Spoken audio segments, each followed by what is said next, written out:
ദൈവത്തിരുനാമം ഇന്നും എന്നും എന്നേക്കും മഹത്വപ്പെടുമാറാകട്ടെ. അത്യുന്നതനും മഹാകാരുണ്യവാനും മഹാദയുള്ളവനും മഹാമനസ്സിലുള്ളവനുമായ സർവശക്തനായ ദൈവത്തിൻ്റെ കൃപയും കരുണയും അനുഗ്രഹങ്ങളും നമ്മോടുകൂടെ എന്നാളും ഉണ്ടായിരിക്കുമാറാകട്ടെ.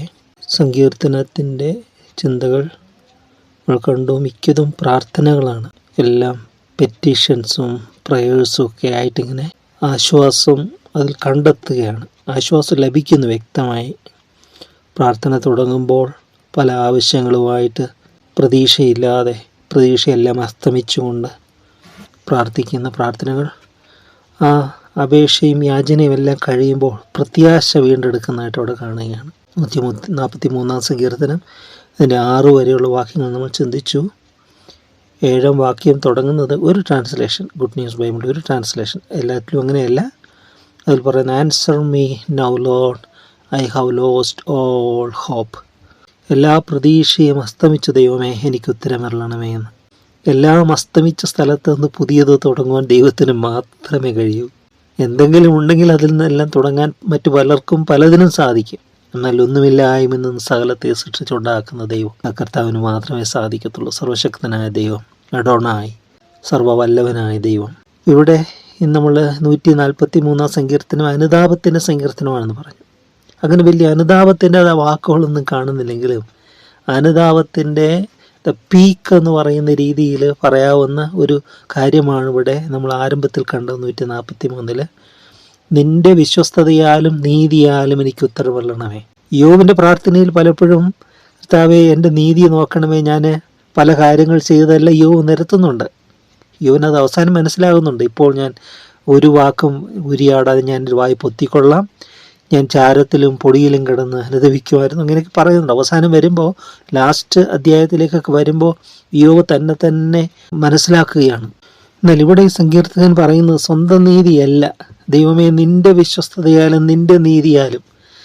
സ്വയമായി ഏറ്റു പറയുക, കർത്താവ് എനിക്ക് നീതിയൊന്നുമില്ല, നിൻ്റെ നീതി വിശ്വസിക്കുന്നവർക്ക് ദൈവം തൻ്റെ നീതി നൽകുന്നു അല്ലേ. എൻ്റെ നീതിമാൻ വിശ്വാസത്തിൽ ജീവിക്കുമെന്ന് വിശ്വാസത്താൽ നീതീകരിക്കപ്പെട്ടിട്ട് നമുക്ക് ദൈവത്തിനോട് സമാധാനമുണ്ടെന്ന് പറയുകയാണ്. വിശ്വാസത്താൽ പിന്നെ പറയുന്നുണ്ട് അവൻ്റെ പുത്രൻ യേശുവിൻ്റെ രക്തത്താൽ നീതീകരിക്കപ്പെട്ടിട്ടെന്ന് പറയുന്നുണ്ട്. അതൊക്കെ നീതീകരണത്തിന് നമുക്ക് മുഖാന്തരമായി തീരണം.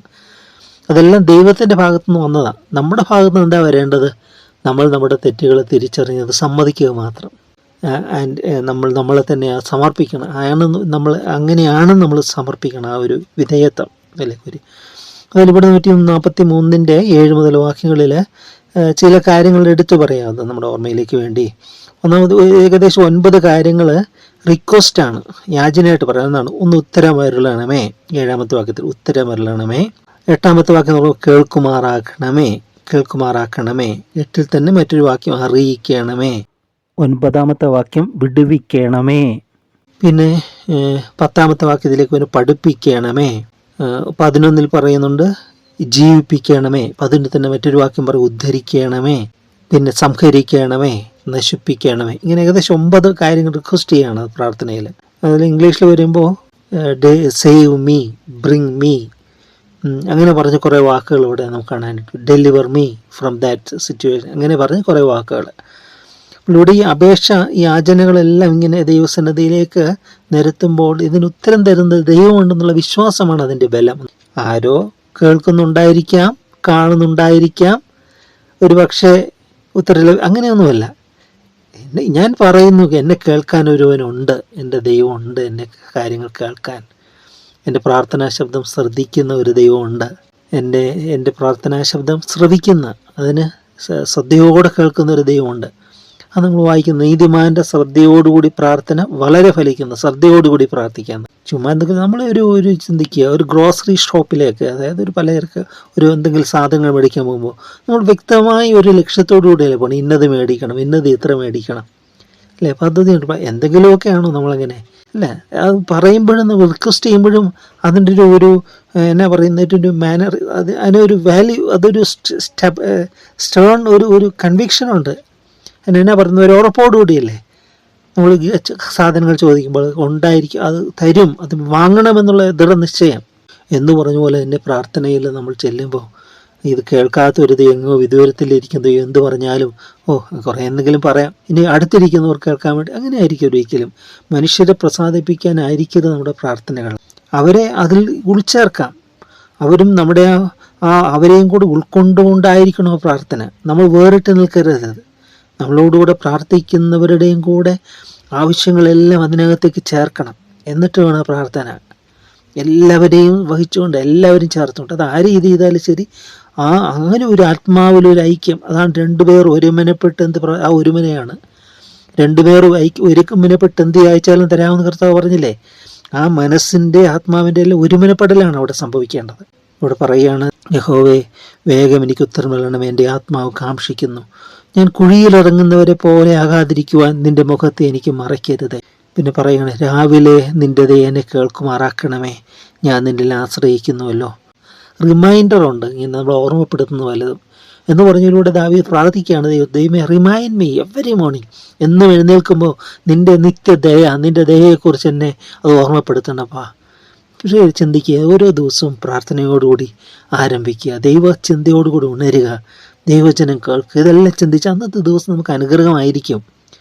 വിരുദ്ധമായിട്ട് എന്തെങ്കിലും സംഭവിച്ചാൽ പോലും അതെല്ലാം നന്മയ്ക്കാക്കി ദൈവം മാറ്റും. ആദ്യം പ്രയാസകരമാണ് തോന്നുന്നു, നമ്മൾ ചിന്തിക്കും ഇങ്ങനെ സംഭവിച്ച എന്തെങ്കിലും ഒരു കാര്യം അതിനകത്ത് കാണും. ദൈവം നമ്മളെ പഠിപ്പിക്കാനോ മറ്റുള്ളവർക്ക് ഗുണകരമായിട്ട് എന്തെങ്കിലും, അപ്പം നമുക്ക് മനസ്സിലാകത്തില്ലായിരിക്കും, പിന്നീട് നമുക്കത് മനസ്സിലാകും. അതുകൊണ്ട് ചിന്തിക്കുക, ദൈവത്തിൽ ആശ്രയിച്ചാൽ എല്ലാം നന്മയ്ക്കാക്കി ദൈവം മാറ്റി തീർക്കും. അതാണ് ദൈവത്തെ സ്നേഹിക്കുമ്പോൾ. പ്രകാരം വിളിക്കപ്പെട്ടവർ സകലവും നന്മയ്ക്കായി കൂടി ആവരിക്കുന്നു എന്ന് റോമർക്ക് ലേഖനം 8-ാം അധ്യായം 28-ാമത്തെ വാക്യത്തിൽ പറയുന്നത്.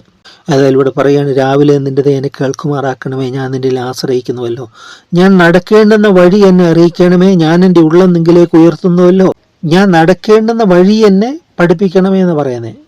അതായത് നടക്കേണ്ടുന്ന വഴി, നടക്കുന്ന വഴിയിൽ കൂടെ നടക്കാനല്ല പ്രാർത്ഥന എന്ന് പറയുന്നത്. ഞാൻ പോകുന്ന വഴിയെ പോകാം, നീ എന്നെ കാത്തുകൊള്ളണം, അങ്ങനെയല്ല. പിന്നെന്താണ്? ഞാൻ നടക്കേണ്ടുന്ന വഴി എന്നെ നടത്തണം, ആ വഴിയെ കൂടെ എന്നെ നടത്തണമേ എന്നാണ് പ്രാർത്ഥന വരുന്നത്. Teach me the way I should go, show me the way I should go, ഇങ്ങനെയൊക്കെ പറയുന്നത്. ഞാൻ പോകേണ്ടുന്ന വഴി, ഏതാണ് പോകേണ്ടുന്ന വഴി? അടിക്കുന്ന വഴിക്ക് പോകുന്നില്ലെങ്കിൽ പോകുന്ന വഴിക്ക് അടിക്കാമെന്ന് പറയും. അങ്ങനെ ദൈവതയിൽ അങ്ങനെ പറയാൻ പറ്റത്തില്ല. ഇത് നമ്മൾ നടക്കേണ്ടുന്ന വഴി എന്നെ കാണിച്ചു തരണമേ എന്ന് പറയുന്നത്. ക്രിസ്തു യേശുവിലുള്ള എൻ്റെ വഴികൾ ഞാൻ നിങ്ങൾക്ക് അറിയിച്ചു തരാമെന്ന് പൗലോസ് അപ്പോസ്തലൻ തീമോഥെയോസിനോട് പറയും. ക്രിസ്തു യേശുവിലുള്ള വഴി, ക്രിസ്തു തന്നെ വഴിയാണ്, ആ ക്രിസ്തുവിൽ തന്നെ വഴികളുണ്ട്. There are many ways in Christ. ഓരോരുത്തർക്കും ഓരോ വഴിയാണ്, ഓരോരുത്തരുടെ കോൾ വ്യത്യസ്തമാണ്, ഓരോരുത്തരുടെ ദൗത്യം വ്യത്യസ്തമാണ്. അത് ചെറുതാകട്ടെ വലുതാകട്ടെ അത് പൂർത്തീകരിക്കുകയാണ് നമ്മുടെ ജീവിത ലക്ഷ്യം എന്ന് പറയുന്നത്. നമ്മുടെ പാർട്ട് നമ്മൾ പൂർത്തീകരിക്കുക, അത്രയേ ഉള്ളൂ. അവിടെ പറയാണ്, രാവിലെ നിന്റെ ഇതിനെ കേൾക്കുമാറാക്കണമേ, ഞാൻ നിന്നെ ആശ്രയിക്കുന്നുവല്ലോ. ഞാൻ നടക്കേണ്ടുന്ന വഴി എന്നെ അറിയിക്കണമേ, ഞാൻ എൻ്റെ ഉള്ളം നിങ്കിലേക്ക് ഉയർത്തുന്നുവല്ലോ. ദാറ്റ് ബെറ്റർ, അതാണ് ഏറ്റവും ബെസ്റ്റ് ആയിട്ടുള്ള. എൻ്റെ ഉള്ളം നിങ്കിലേക്ക് ഉയർത്തുന്നുവല്ലോ. യഹോവേ എൻ്റെ ശത്രുക്കളുടെ കയ്യിൽ നിന്ന് എന്നെ വിടുവിക്കണമേ, നിൻ്റെ അടുക്കൽ ഞാൻ മറവിനായി വരുന്നു. ഹൈഡിങ് പ്ലേസ്, ഒരു മറവുണ്ട് എപ്പോഴും ദൈവത്തിൻ്റെ സന്നിധിയിൽ, ഒരു മറവ്. നിൻ്റെ ഇഷ്ടം ചെയ്യുവാൻ എന്നെ പഠിപ്പിക്കണമേ, നീ എൻ്റെ ദൈവമാകുന്നുവല്ലോ. ദൈവം നിൻ്റെ ഇഷ്ടം ചെയ്യുവാൻ എന്നെ പഠിപ്പിക്കണമേ. ദൈവത്തിൻ്റെ ഇഷ്ടം അത് ചെയ്യണം, ദൈവത്തിൻ്റെ ഇഷ്ടം ചെയ്യാൻ എന്നെ പഠിപ്പിക്കണമെന്ന്. അതൊക്കെ ഭയങ്കര പ്രാർത്ഥനകളെ പ്രിയരെ. അതെല്ലാം ഓരോന്നും ആഴമേറിയതാണ് ഈ പ്രാർത്ഥന. നിങ്ങളത് ഓരോന്നും ഹൃദ്യസ്ഥമാക്കി അത് പ്രാർത്ഥിച്ചാൽ നല്ലതായിരുന്നു. നിൻ്റെ ഇഷ്ടം ചെയ്യുവാൻ എന്നെ പഠിപ്പിക്കണമേ, നീ എൻ്റെ ദൈവമാകുന്നുവല്ലോ. നിൻ്റെ നല്ല ആത്മാവിനെ നേർനിലത്തിന് നടത്തുമാറാകട്ടെ, നിൻ്റെ നല്ല ആത്മാവ് നേർനിലത്തിൽ എന്നെ നടത്തുമാറാകട്ടെ. തുടർന്ന് പറയുകയാണ്, നിൻ്റെ നീതിയാൽ എൻ്റെ പ്രാണനെ യഹോവയെ നിൻ്റെ നാമനിമിത്തം എന്നെ ജീവിപ്പിക്കണമേ. നിൻ്റെ നീതിയാൽ എൻ്റെ പ്രാണനെ കഷ്ടതയിൽ നിന്ന് ഉദ്ധരിക്കണമേ. നിൻ്റെ ദയയാൽ എൻ്റെ ശത്രുക്കളെ സംഹരിക്കണമേ. എൻ്റെ പ്രാണനെ പീഡിപ്പിക്കുന്നവരെ ഒക്കെ നശിപ്പിക്കണമേ. ഞാൻ നിൻ്റെ ദാസനാകുന്നുവല്ലോ. ഐ ആം യുവർ സെർവൻ്റ് എന്ന് പറഞ്ഞുകൊണ്ടാണ് ആ സങ്കീർത്തനം തീരുന്നത്. 11-ാമത്തെ വാക്യൊക്കെ പറയാം, യഹോവയെ നിൻ്റെ നാമനിമിത്തം, for your name sake O Lord preserve my life. എൻ്റെ ജീവനെ എന്നെ ജീവിപ്പിക്കണമേ എന്ന് പറയുന്നത്. എന്ന് പറയുന്നത്, in your righteousness bring me out of trouble. എൻ്റെ ഈ പ്രശ്നങ്ങളിൽ നിന്നെല്ലാം എന്നെ വിടുവിക്കണമെന്ന് പ്രാർത്ഥിക്കുക. അപ്പോൾ ഇവിടെ എല്ലാം അപേക്ഷയും യാചനകളുമാണ്. ഇതിൻ്റെ എല്ലാം പൂർത്തീകരണം എന്താണ്? അവിടെ പറയുകയാണ്, I am your servant, I am your servant, ഞാൻ നിൻ്റെ ദാസനാകുന്നുവല്ലോ എന്ന്. അപ്പോൾ ആ ബന്ധം കൊണ്ട് അവസാനം വരുമ്പോൾ ഇതാണ്, നമ്മൾ ഒരർത്ഥത്തിൽ നമ്മൾ മക്കളാണ്, മറ്റൊരർത്ഥത്തിൽ നമ്മൾ ദൈവത്തിൻ്റെ ദാസരാണ്. ഒരർത്ഥത്തിൽ മക്കൾ എന്ന് പറഞ്ഞാൽ നമ്മുടെ ബന്ധത്തിൽ നമ്മൾ മക്കൾ എന്ന പദവിയിൽ, നമ്മുടെ വേലയിൽ നമ്മൾ ദൈവത്തിൻ്റെ ദാസരാണ്, അവൻ്റെ ശുശ്രൂഷകരാണ്. അങ്ങനെ ഒരു ഇതായിട്ട് നമ്മൾ കാണണം.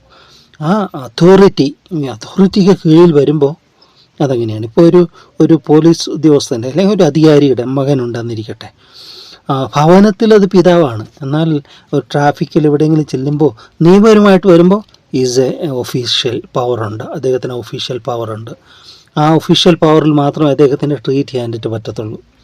അതാണ് റൈറ്റായിട്ടുള്ളത്, റൈറ്റിങ്, ദാറ്റ് ഈസ് റൈറ്റിങ്. ഇന്നത്തെ അവിടെ മറ്റു മറിച്ചിലൊക്കെയല്ല, റൈറ്റ് വേ എന്ന് പറയുന്നത് അതാണ്. അങ്ങനെ ഒരു എന്ന് പറഞ്ഞ പോലെ നമ്മൾ ദൈവസന്നിധിയിലേക്ക് അടുത്ത് വരുമ്പോൾ അവൻ നമ്മുടെ പിതാവാണ്. എത്രയോ എനിക്കറിയാം ഒത്തിരി ഈ അഡ്വക്കേറ്റ്സൊക്കെ അവരുടെ മക്കളെല്ലാം അവരുടെ കീഴിൽ തന്നെ പ്രാക്ടീസ് ചെയ്യുന്നു, ഈ പിതാവിൻ്റെ കീഴിൽ തന്നെ പ്രാക്ടീസ് ചെയ്യുന്ന അഡ്വക്കേറ്റ്സ് ഉണ്ട്. പക്ഷെ അവർ അവിടെ ജസ്റ്റിസ് അതിൻ്റെ നീതിയുടെ ഇത് വരുമ്പോൾ അവർ അതേ ഇതിലാണ് പെരുമാറുകയും ചെയ്യുന്നത്, അതേ ഇതിലാണ്. അപ്പനും മക്കളും എന്ന ആ പദവിയല്ല അവിടെ, അപ്പനും മകനും എന്ന പദവിയല്ല അവിടെ, മറിച്ച് അവിടെ ആ അധികാരത്തിന് അവർ വിധേയപ്പെടുകയാണ്. രണ്ടുപേരും അധികാരത്തിൻ്റെ കീഴിലാണ് അവരത് അവിടെ സെർവ് ചെയ്യുന്നതായിട്ട് കാണുന്നത്. അപ്പോൾ ഇതൊക്കെ നമ്മൾ ഓർമ്മ വെച്ചുകൊണ്ട് നമ്മൾ പ്രാർത്ഥിക്കുക. എന്നാണ് ദൈവത്തോട് പ്രാർത്ഥിക്കേണ്ടത്. ദൈവത്തിൻ്റെ ഉത്തരം ഞാൻ നടക്കേണ്ടുന്ന വഴി അത് നടക്കണം. പിന്നെ നിൻ്റെ ഇഷ്ടം ചെയ്യുവാൻ എന്നെ പഠിപ്പിക്കണം. ഏറ്റവും നല്ല നിൻ്റെ നാമനിമിത്തം എന്നെ ജീവിക്കും. നിൻ്റെ നല്ല ആത്മാവ് നേർനിലത്തിൽ എന്നെ നടത്തുമാറാകണം. നമ്മളെ നയിക്കാൻ പരിശുദ്ധാത്മാവാൻ ദൈവമുണ്ട്. പഴയ നിയമത്തെ പോലെയല്ല ഇത്, ദാവീദിൻ്റെ കാലത്തെ പോലെയല്ല. ഇന്ന് ഫുൾ മാനിഫെസ്റ്റഡ് ഹോളി സ്പിരിറ്റ്, മുഴുവനായും വെളിപ്പെട്ട ദൈവത്തിൻ്റെ പരിശുദ്ധാത്മാവുണ്ട്. പെന്തിക്കോസ്ത് സംബന്ധിച്ച ഫുൾ മാനിഫെസ്റ്റേഷൻ, ദൈവത്തിൻ്റെ പരിശുദ്ധാത്മ ഇറങ്ങി വരിക എന്നേക്ക് നമ്മളോടുകൂടി ഇരിക്കേണ്ടത്. അതാണ് കർത്താവ് ജീവിച്ചതെന്ന് പറഞ്ഞു, ഞാൻ പോകുന്നത് നിങ്ങൾക്ക് പ്രയോജനം, ഞാൻ പോകഞ്ഞാൽ കാര്യസ്ഥൻ നിങ്ങളുടെ അടുക്കൽ വരികയില്ല. പരിശുദ്ധാത്മാവന്ത്യത്തെക്കുറിച്ച് അത് പറഞ്ഞു. അപ്പോൾ പരിശുദ്ധാത്മാവ് വന്നു. ഇന്ന് പരിശുദ്ധാത്മാവാണ് നയിക്കുന്നത്, സഭയെ നടത്തുന്നത്, വിശുദ്ധീകരിക്കുന്നത്, മണവാട്ടി ഒരുക്കുന്നതെല്ലാം, ട്രെയിൻ ചെയ്യുന്നതെല്ലാം ദൈവത്തിൻ്റെ ആത്മാവാണ്. അപ്പോൾ ദൈവത്തിൻ്റെ പരിശുദ്ധാത്മാവ് നമ്മളെ നേർനിലത്തിൽ, the right way, right path, the path of justice, നീതിയുടെ വഴി, എന്നെല്ലാം ചേർക്കാനാണ് ദൈവത്തിൻ്റെ വഴിയിൽ കൂടെ നിലത്തിൽ എന്നെ നടത്തുമാറാകട്ടെ എന്നുള്ള പ്രാർത്ഥന. നിന്റെ നീതിയാൽ എൻ്റെ പ്രാണനെ കഷ്ടത ഉദ്ധരിക്കണമേ, നിൻ്റെ ദയാൽ എൻ്റെ ശത്രുക്കളെ സംഹരിക്കണം, അതിൻ്റെ പ്രാണനെ പീഡിപ്പിക്കുന്നവരൊക്കെ നശിപ്പിക്കും. അതെല്ലാം ക്രൂശിലേക്ക് നമുക്ക് നോക്കിയാൽ മതി. അവിടെ ശത്രുവിൻ്റെ മേൽ ജയോത്സവം കൊണ്ടാടിയ കർത്താവുണ്ട്. ആ ക്രൂശാണ് നമ്മുടെ ജയത്തിൻ്റെ ചിഹ്നമെന്ന് പറയുന്നത്. എപ്പോഴും ചെയ്യാം. സ്നേഹം നിറഞ്ഞ ദൈവമേ, നിങ്ങളുടെ വാഴ്ത്തപ്പെട്ട സ്വർഗീയ പിതാവേ, നന്ദിയോടെ ഞങ്ങൾ അങ്ങേ സ്തുതിക്കുന്നുപ്പാ. തിരുവഴുത്തുകൾ ഓരോന്നും വായിക്കുമ്പോഴും ഞങ്ങളുടെ അന്തരാത്മാവിൽ ആ ദൈവിക ബന്ധത്തിൻ്റെ ആഴത്തിലേക്ക് ഞങ്ങളെ കൂട്ടിക്കൊണ്ടു പോകുന്ന അവിടുത്തെ സ്നേഹത്തിനായി, പരിശുദ്ധാത്മാവ് ദൈവത്തിനായി ഞങ്ങൾ അങ്ങേ സ്തുതിക്കുന്നു. അപ്പോൾ ആഴമേറിയ അനുഭവം ഞങ്ങളുടെ ജീവിതത്തിൽ തരണമേ, ആത്മീക സമ്പത്ത് ഞങ്ങൾക്ക് തരണമേ. അപ്പോൾ ഞങ്ങൾ ലോകത്തിൽ എന്തെല്ലാം നേടിയാലും അതെല്ലാം ഞങ്ങൾ വിട്ടേച്ചു പോകേണ്ടവരും അതെല്ലാം ഞങ്ങളുടെ സ്വന്തമല്ല എന്നുള്ളത് ഞങ്ങൾ തിരിച്ചറിയുന്നു. ഞങ്ങൾ ദൈവവിഷയമായ സമ്പന്നരാകുവാൻ ഞങ്ങളെ അവിടുന്ന് പ്രബുദ്ധരാക്കണമേ. അവിടുത്തെ ആത്മാവിനായി ഞങ്ങളെ അവിടെ നിറയ്ക്കണമേ. അളവുകൂടാതെ എൻ്റെ ആത്മാവിനെ പകരുന്ന സ്വർഗ്ഗസ്ഥ പിതാവാം ദൈവമേ, ഞങ്ങളുടെ മേൽ അവിടുത്തെ ആത്മാവിൻ്റെ അളവുകൂടാത്ത പകർച്ച പകരണമേ എന്ന് പ്രാർത്ഥിക്കുന്നു. അവിടുത്തെ സ്നേഹം, നിറഞ്ഞു കവിയുന്ന സ്നേഹം ഞങ്ങളുടെ ഹൃദയങ്ങളിലേക്ക് പകരണമേ. കുടുംബ ജീവിതങ്ങളിൽ, എല്ലാ വ്യക്തിപരമായ ജീവിതങ്ങളിൽ, ഞങ്ങളുടെ അധികാര ജീവിതങ്ങളിൽ, ഒഫീഷ്യൽ ലൈഫിൽ എല്ലായിടത്തും നിർത്താവേ നിൻ്റെ കൃപ വ്യാപരിക്കണമേ എന്ന് പ്രാർത്ഥിക്കുന്നു. ഞങ്ങളെ നിൻ്റെ ചെറിയ കീഴിൽ മറച്ചു കൊള്ളണമേ. നിൻ്റെ ആത്മാവ് ഞങ്ങൾ നിലനിർത്തി നടത്തണമേ. നിൻ്റെ ഇഷ്ടം ഞങ്ങളെ പഠിപ്പിക്കണമേ. തിരുഹിതം സമ്പൂർണ്ണമായി ഞങ്ങളുടെ ജീവിതം നടക്കേണ്ടത് വഴി ഞങ്ങൾ കാണിച്ചു തരണമേ. എല്ലാ നന്മകളെ നിറയ്ക്കണം, മഹത്തോടൊന്ന് മാത്രം എടുക്കണം. പ്രിയപുത്രൻ്റെ നാമത്തിൽ ഞങ്ങൾ അപേക്ഷിക്കുന്ന കൃപയോടെ കേൾക്കണം. സ്വർഗീയ പിതാവേ, ആമേൻ, ആമേൻ, ആമേൻ.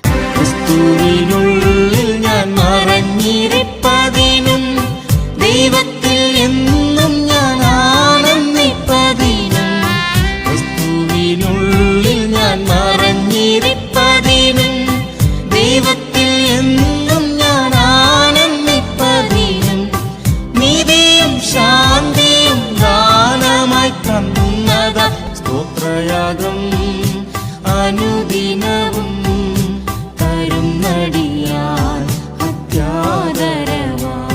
സ്തോത്രം നാഥ, സ്തോത്രം നാഥ, സ്തോത്രം നിനക്കൻ യേശുദേവാ, അനുദിനവും തരുന്നടിയാൻ അത്യാദരവാ.